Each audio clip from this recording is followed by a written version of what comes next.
तो देखिए, चुनाव के नतीजे तो आ गए हैं, अब संदेश क्या लेकर आए हैं इस पर हम बातचीत करने वाले हैं। और अभी की बड़ी खबर सबसे पहले मैं आपको बता दूं, एक जो जानकारी हमें मिल रही है अपडेट ये कि सैनी पहुंचे प्रधानमंत्री आवास। अभी की बड़ी खबर आपको बता दें, नायब सिंह सैनी प्रधानमंत्री आवास पहुंचे हैं। प्रधानमंत्री से उनकी मुलाकात होनी है, मुलाकात होगी, बात होगी। जिस तरीके से बीजेपी को वहां पर अप्रत्याशित जीत मिली है, उसके बाद से ही बीजेपी पूरे कॉन्फिडेंस में, आत्मविश्वास में है।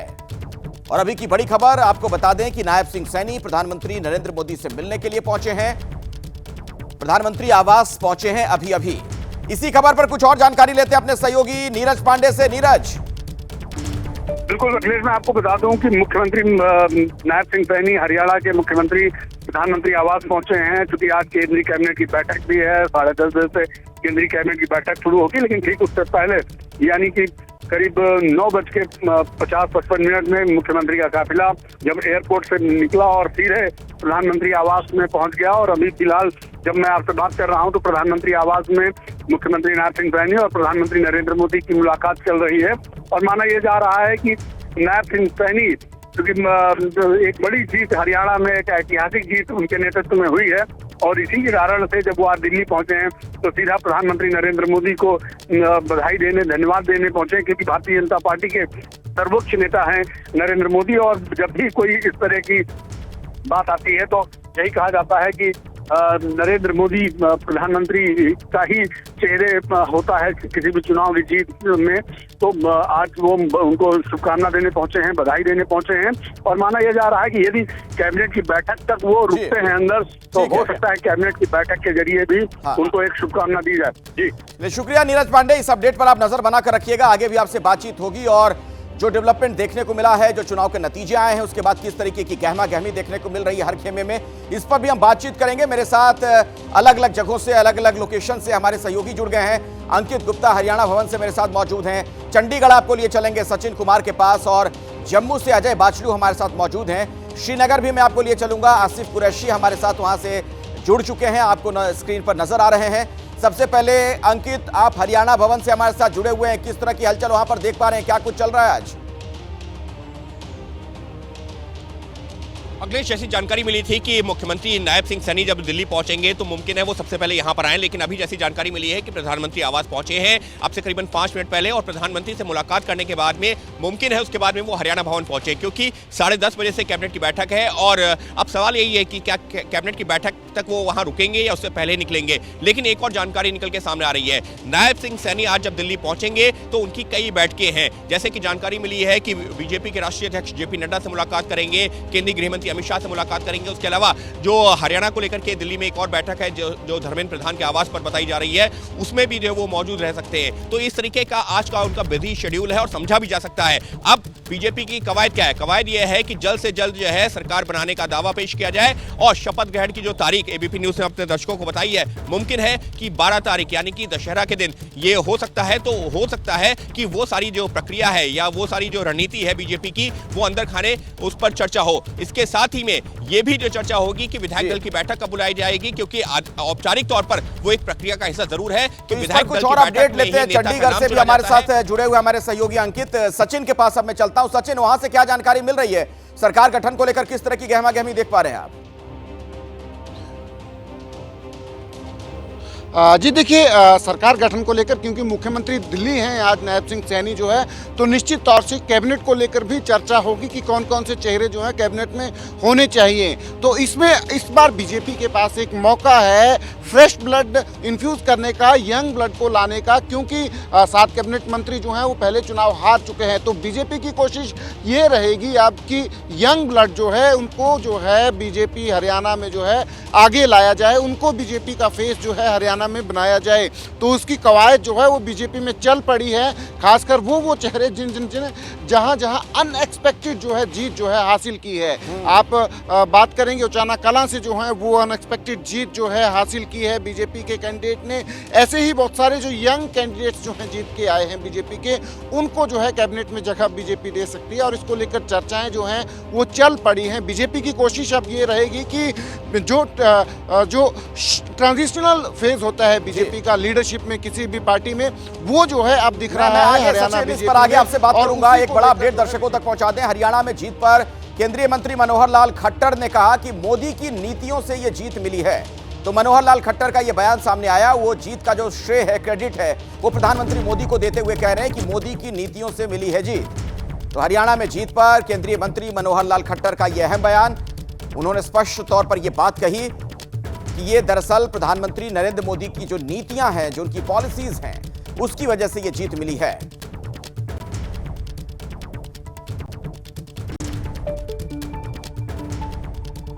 काम है, चाहे वो केंद्र सरकार की ओर से हो, हरियाणा सरकार की ओर से हो, सब काम इतने अच्छे हो रहे हैं, लोगों को भा रहे हैं। तो लोगों के मन को भाने वाले इस प्रकार का जो रिजल्ट दिया है, और साइलेंट वोटर जो है इसमें बहुत बड़ी भूमिका निभाई है उसने, क्योंकि वोकल वोटर तो हमेशा मीडिया में इधर उधर जा करके या जाके एजेंसियों को अपनी बात बताता है, साइलेंट वोटर को भी बताता नहीं है। और जो गरीब वोटर है, जो जिसको कहना चाहिए अभावग्रस्त जीवन जीते हैं, उनके लिए मोदी जी की नीतियां बहुत बड़ा रोल अदा कर रही हैं। हमारे साथ अंकित गुप्ता लगातार हरियाणा भवन से जुड़े हुए हैं। अंकित, देखिए, मनोहर लाल खट्टर जीत का जो पूरा क्रेडिट है प्रधानमंत्री मोदी को दे रहे हैं, उनकी नीतियों को दे रहे हैं। हालांकि सच्चाई तो ये भी है कि नायब सिंह सैनी के मुख्यमंत्री रहते ये चुनाव हुआ और ये जो जीत मिली, बड़ी जीत बीजेपी की, नायब सिंह सैनी वहां के मुखिया हैं। देखिए, नायब सिंह सैनी मुखिया जरूर हैं, लेकिन जो बीजेपी का आज की तारीख में सबसे बड़ा चेहरा पिछले जो है 10-11 सालों से बात की जाए तो वो प्रधानमंत्री नरेंद्र मोदी हैं। राष्ट्रीय स्तर की मैं बात कर रहा हूं। तो ऐसे में निश्चित तौर पर जो योजनाएं हैं, नायब सिंह सैनी ने भी जब चुनाव जीता उन्होंने यही कहा कि प्रधानमंत्री का धन्यवाद, और उसकी वजह यह है कि जो तमाम योजनाएं हैं कैसे जन जन तक पहुंचानी है, वो जो सरकारी योजनाएं हैं वो जब इंप्लीमेंट की गई हैं उसी का असर है। तो क्रेडिट निश्चित तौर पर प्रधानमंत्री नरेंद्र मोदी को दिया जा रहा है। और दूसरा, हमको ये भी समझना होगा कि जब नायब सिंह सैनी को मुख्यमंत्री बनाने का फैसला लिया गया तो वो भी बीजेपी के शीर्ष नेतृत्व में, जिसमें प्रधानमंत्री निश्चित तौर पर उनका एक अहम फैसला रहा है कि किस तरह से मनोहर लाल खट्टर, जिनको लेकर के कहा जा रहा था कि जाट वो वोट उनसे नाराज है और गैर जाट भी उनके साथ नहीं जुड़ पा रहा है, तो उनको वहां से हटा करके केंद्र सरकार में लाया गया। नायब सिंह सैनी को जो है वहां पर मुख्यमंत्री की कमान दी गई। और इतना ही नहीं, नायब सिंह सैनी का जो उनको चुना भी गया तो इस वजह से क्योंकि कहा यह जाता है कि उनका स्वभाव काफी सरल है। और मेरी जानकारी यह भी है कि जब चुनाव प्रचार हो रहा था तो नायब सिंह सैनी, लेकिन ये नायक बन के भी उभरे हैं अंकित, ये भी सच्चाई है, तो थोड़ा बहुत तो क्रेडिट उन्हें जाएगा ही। अब हरियाणा चुनाव पर एक और बयान दर्शकों को सुनवा देते हैं। हरियाणा चुनाव के नतीजों पर उमर अब्दुल्ला का बयान सामने आया। उमर अब्दुल्ला ने कहा कि जो राजभवन का रास्ता नाप रहे थे वो घर बैठे रहे और बीजेपी ने सरकार बना ली। कांग्रेस को इस पर गंभीरता से विचार करना होगा।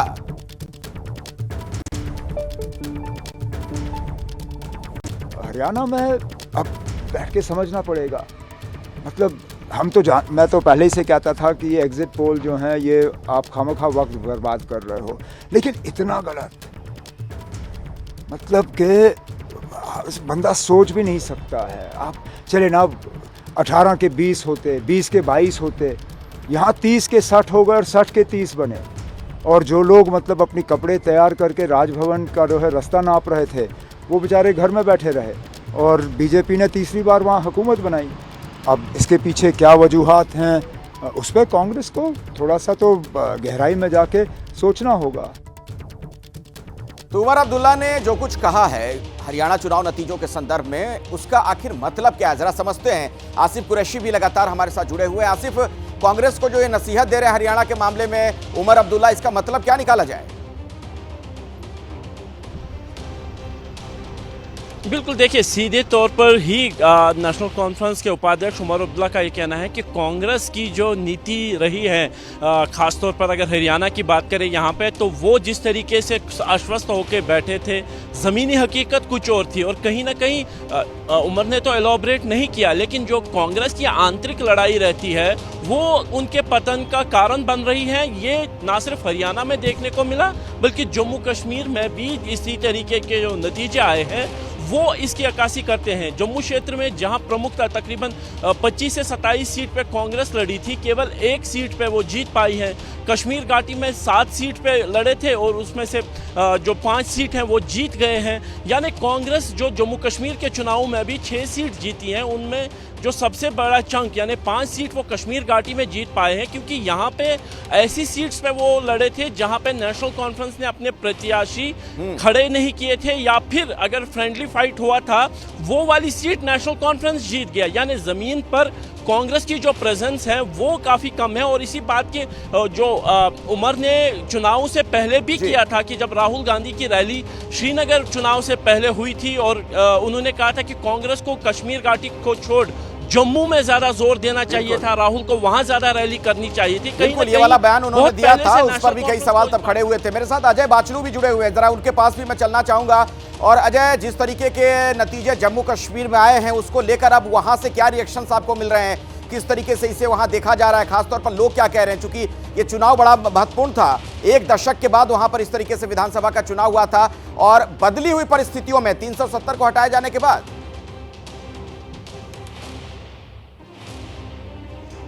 देखिए अखिलेश, एक बात तो समझनी होगी, जो इस बार का जम्मू कश्मीर का वर्डिक्ट है वो बिल्कुल साफ है। जहां जम्मू में मैक्सिमम सीट्स पर, अधिकतर सीट्स पर बीजेपी ने क्लीन स्वीप किया है, वहीं अगर कश्मीर घाटी की बात की जाए तो नेशनल कॉन्फ्रेंस एक बहुत बड़ी पार्टी बनकर वहां से उभरी है। तो वर्डिक्ट जो है वो बिल्कुल साफ है। जम्मू का जो पक्ष है, जम्मू का जो मत है वो बिल्कुल बीजेपी यानी कि प्रो 370 को लेकर है। 370 इस बार चुनाव का बड़ा मुद्दा रहा है और 370 के पक्ष में जम्मू ने वोट किया है। वहीं अगर कश्मीर घाटी की बात की जाए तो 370 का नारा जो है वो कश्मीर में फेल होता दिख रहा है और कश्मीर में जो अपने मुद्दे थे उसको लेकर जो है नेशनल कॉन्फ्रेंस बड़ी पार्टी बनकर उभरी है और नेशनल कॉन्फ्रेंस को वहां पर अधिकतर सीटें मिली हैं। तो ये डिवाइडेड हाउस है जम्मू कश्मीर में, ये बड़ा रोचक होगा। और अब जबकि सरकार नेशनल कॉन्फ्रेंस बना रही है, नेशनल कॉन्फ्रेंस और कांग्रेस मिलकर सरकार बना रही है, तो ऐसे में जम्मू के इलाके का क्या होगा?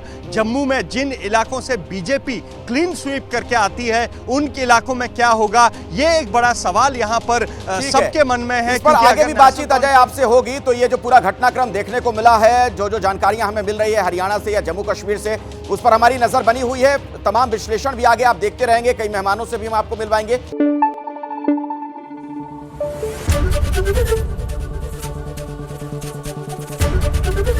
एबीपी न्यूज आपको रखे आगे।